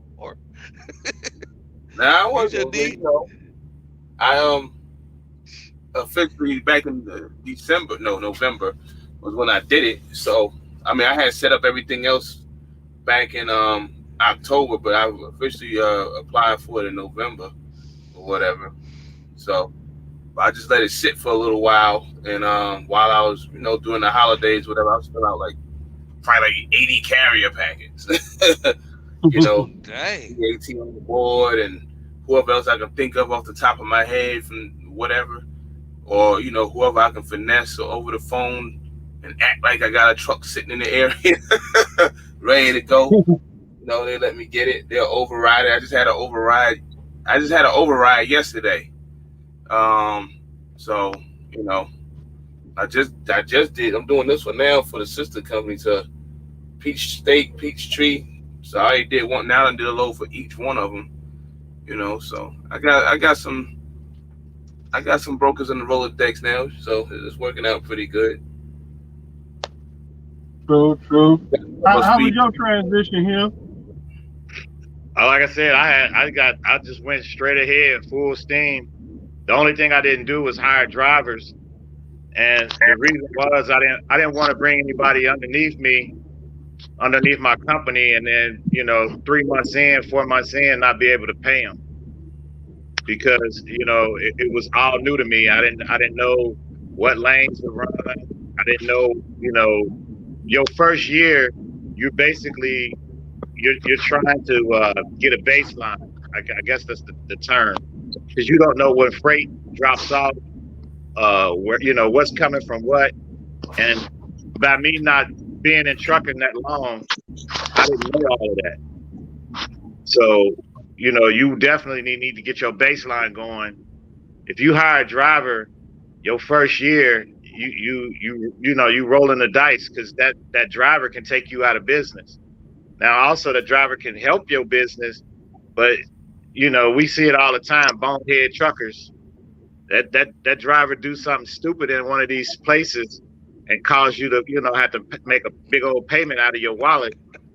Now you ready to shut the door, close up shop. So You're gonna have your truck. You're gonna have that truck up in that mountain. Oh yeah. I mean, you see they following GPS and they going down a little tight ass road and hit 4-5, You had them all in your mouth. Be calling you like TM, man, a tow truck. Right. They just had one in the truck the other day. They had one the other day. This one had it. It was her, a female. It was her own truck. For a JB Hunt power only. I don't know where the hell she was going. It was a mistake. That's not a mistake. You're in somebody's yard.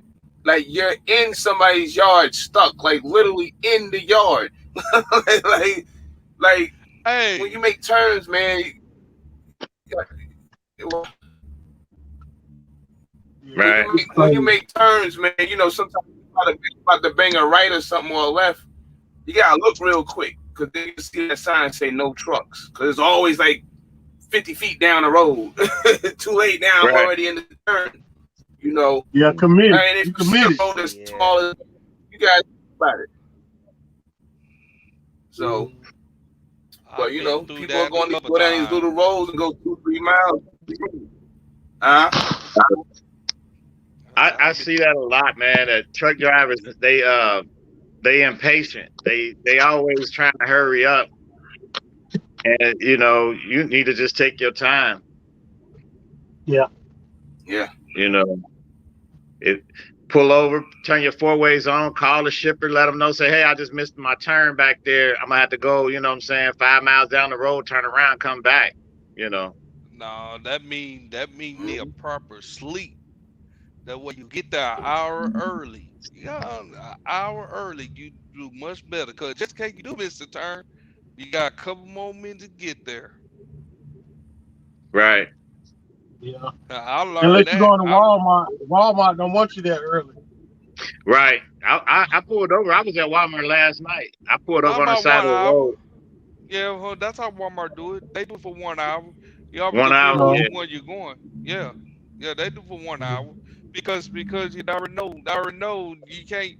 If you say be there on time, you're not gonna be there on time because once you get there, you gotta give them the paperwork. They gotta call. Hey, that's another 10 minutes of just waiting for them. Right. Another 5-10 minutes right there. So now you're late. So like, what the hell? Right. Hey, well, fellas, we at that 2-hour mark. I appreciate y'all coming in. All right. I can't say this feed gonna be every Tuesday, but I appreciate y'all. Set y'all alert to see when I jump on. Hope y'all come back in again. Hey, G-Way, before Yeah. you go, Calvin, where the top rope special gonna be at, man? Right fucking up. I'm that thing right now. Give me a few minutes. Let me see something. Where's gonna be Hey man, forget this. Hey man, forget that, huh? I'm gonna go watch the replay of OG Ricky. Oh man, I gotta watch that. I got a phone. Rewatch that. I got a phone call, man, and I was just driving and shit. I thought it was the broker. I was like, "The fuck?" I'm like, "Yo, man, somebody got a video out there about you, man." I was like, "What's up?" I said, just started saying some. I never even caught the video, really. By the time I got to the video, it's gone.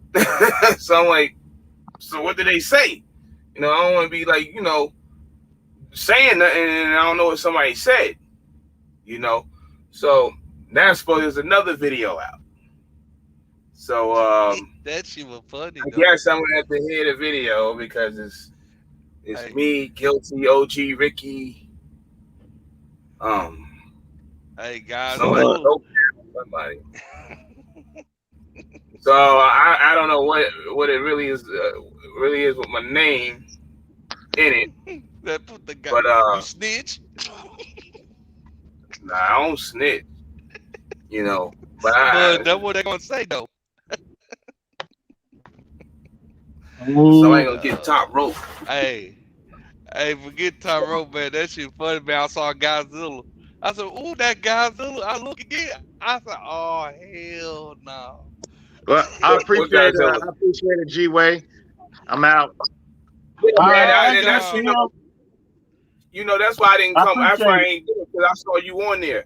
I was like, nah, I don't even know what the hell's going on, but I said G-Way on there, so I ain't gonna go in there. We throwing a show, and then like my boy over there and shit, you know, so I ain't gonna do that. So I guess I'll find out what the hell it is here in a minute. All right, G-Way, take it easy. We'll catch you on the next one. All right, All right. hey, I appreciate it. All right, we'll get at you. All right, Lee, appreciate you coming in. Yeah. Yo. All right, y'all. Appreciate it. Hey, thank you, Brandon, for the cash out. That's my first one. I appreciate it. And see y'all next week. If y'all got any topics y'all want ask the trucker to cover, please check in. All right, peace. Y'all be safe.